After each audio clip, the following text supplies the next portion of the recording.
13 বছরের ভিতরে আল্লাহ রসুল কাউকে একটা আঘাত করেনি।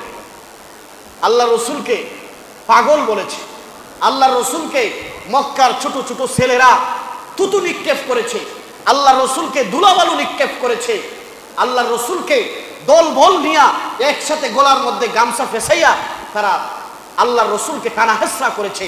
আল্লাহ রসুল যখন নামাজে সেজদার মধ্যে গেছে নারী বুড়ি সাফাইয়া দিছে রসুলের গায়ে। একদিনও আল্লাহ রসুল প্রতিবাদ করে নেই, সহ্য করেছে।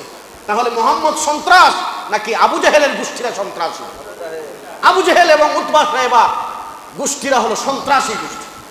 তায়েফের ময়দানে আল্লাহ রসুল গেছে, তায়েফের ময়দানে আল্লাহ রসুল গেছেন। আল্লাহ রসুল তায়েফের ময়দানে যাওয়ার পরে আল্লাহ রসুলকে ছোট ছোট তায়েফের বাচ্চারা চুকা চুকা কঙ্কর নিয়ে আল্লাহ রসুলের গায়ে আঘাত করেছে। আল্লাহ রসুলের গায়ে যখন আঘাত করে আল্লাহ রসুলের পবিত্র শরীর মুবারক থেকে টকবক করে রক্ত ঝরতে থাকে। আল্লাহ রসুল সেই সময় আল্লাহ রসুলের কাছে আল্লাহ তাআলা জিবরাইলকে পাঠাইলেন, দেখো তায়েফের মানুষ নবীর সাথে বহুত অন্যায় করেছে। রসুল যদি বলে যে আল্লাহ রসুল যদি অনুমতি দেয় আর তাদেরকে বলে যে তায়েফবাসীকে যেন আমি আল্লাহ ধ্বংস করে দেই, তাহলে 2 পাহাড় একত্রিত করে তাদেরকে ধ্বংস করে দিব।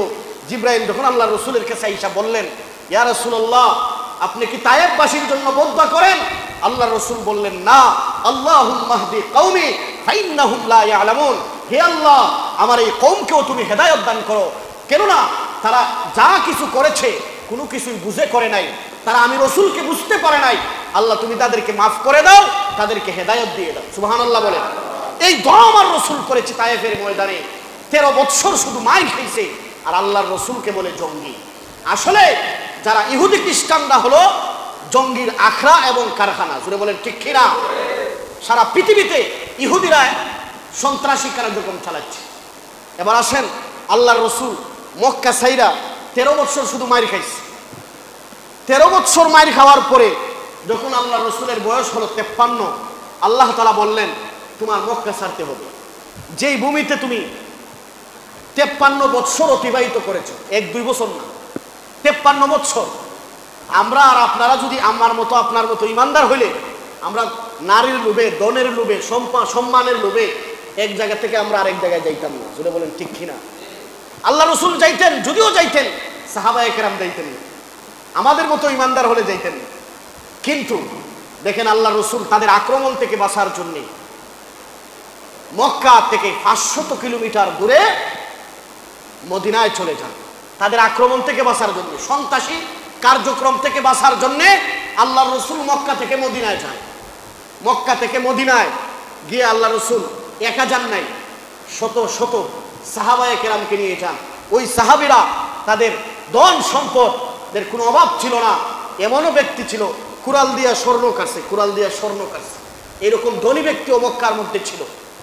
আমি আর আপনি তো কুড়ালের মাথার স্বর্ণের অংশও পাই না, সামান্য এক টুকরা হইলে 1 ভরি হয়ে যায়। কথা বলেন ঠিক কিনা? তারা কুড়াল দিয়া স্বর্ণ ভাগ করছে, এত ধনী ছিল তারা।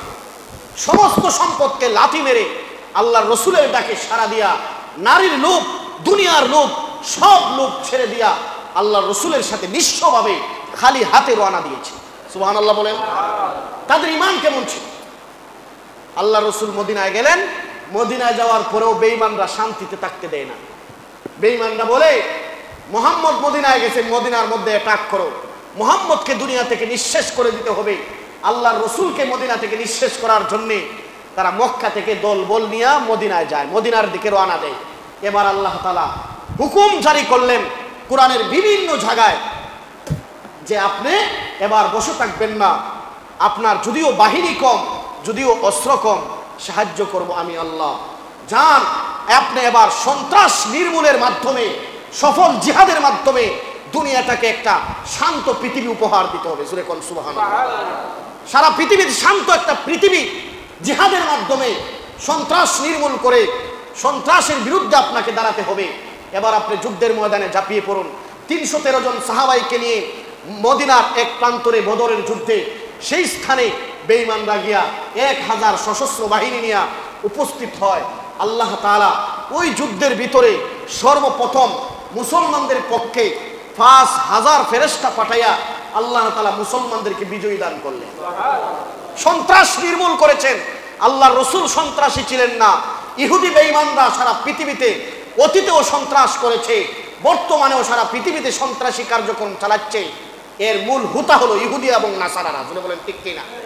খ্রিস্টানরা, মুসলমানরা সন্ত্রাসী নয়। আল্লাহর রাসূল তাদেরকে এমন ভাবে যুদ্ধ হলো, বদরের যুদ্ধে মুসলমানরা বিজয়, 70 জন দুনিয়া থেকে বিদায়, 70 জনকে বন্দী করছে, আর সবটা ফালাইছে, দৌড়াইয়া পালাইছে। 70 জন মরছে আর 70 জনকে বন্দী করছে। আল্লাহ রাসূল সাহাবায়ে কেরামকে লক্ষ্য করে বললেন, হে আবু বকর, তাদেরকে কি করা যায়? তারা তো এখন আমাদের মেহমান, তারা এখন আমাদের কি মেহমান, চিন্তা করেন।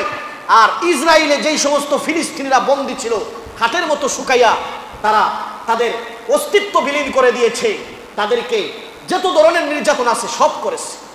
কিন্তু ইসরায়েলের যত সমস্ত সৈন্য ফিলিস্তিনের মধ্যে বন্দী ছিল, তারা সব সময় ফিলিস্তিনকে সমর্থন করেছে। জোরে বলেন ঠিক কিনা?